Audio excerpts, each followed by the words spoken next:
21% सोने के बनवा सकते हैं। 22 कैरेट यानी दोस्तों 91% सोने के जेवरात बनवा सकते हैं। तो इसके दाम काफी कम है, 1,47,000 रुपया 22 कैरेट के दाम है और 18 कैरेट का करीब 1,20,440 रुपया है। तो जिनके घर परिवार में शादी विवाह का फंक्शन है, कम पैसों में सोने चांदी के जेवरात बनवाना चाहते हैं तो इस कैरेट का सोना खरीद सकते हैं। साथ ही आपको यह भी बताते चलें कि दोस्तों वरिष्ठ विश्लेषक क्या कहते हैं और ये जो गिरावट आई है, क्यों गिरावट आई है, इसका प्रमुख कारण क्या है। इस तेज गिरावट के पीछे 3 कारण है। जी हां दोस्तों, सीएमई मार्जिन वृद्धि, डॉलर में तेज उछाल और बजट 2026 में आयात शुल्क कटौती।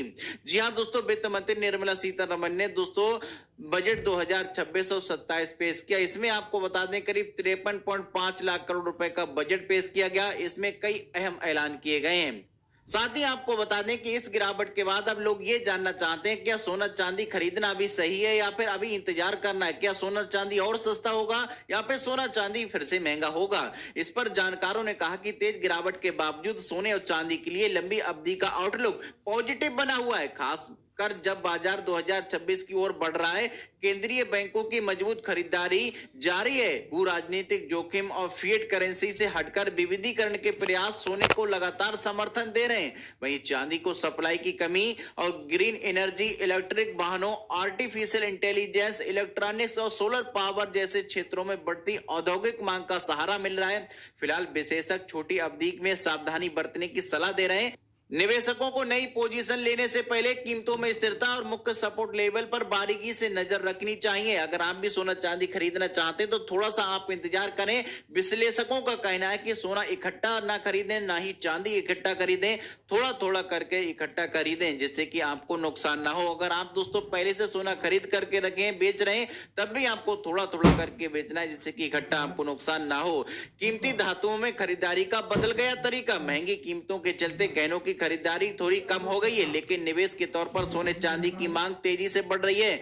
2025 में गोल्ड ईटीएफ की संपत्ति लगभग 3 गुना हो गई। शेयर बाजार में कमजोर रिटर्न के बीच निवेशकों ने सुरक्षा के लिए इसे करीब 400 अरब से भी ज्यादा निवेश किया। सिल्वर ईटीएफ में आपको बता दें कि इससे भी ज्यादा तेजी आई।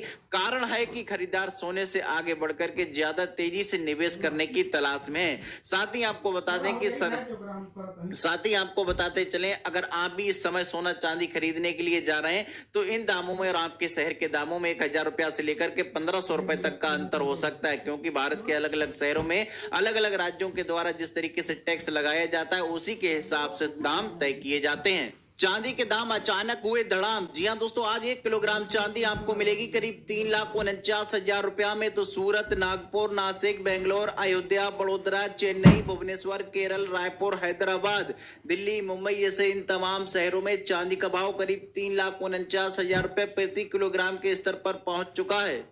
अंतरराष्ट्रीय स्तर पर मची उथल पुथल का सीधा असर भारतीय सराफा बाजार में देखने को मिल रहा था। जी हां दोस्तों, लगातार रोजाना सोने चांदी के दामों में बढ़ोतरी देखने को मिल रही थी, लेकिन अब पिछले 3 दिनों से लगातार सोना चांदी सस्ता हो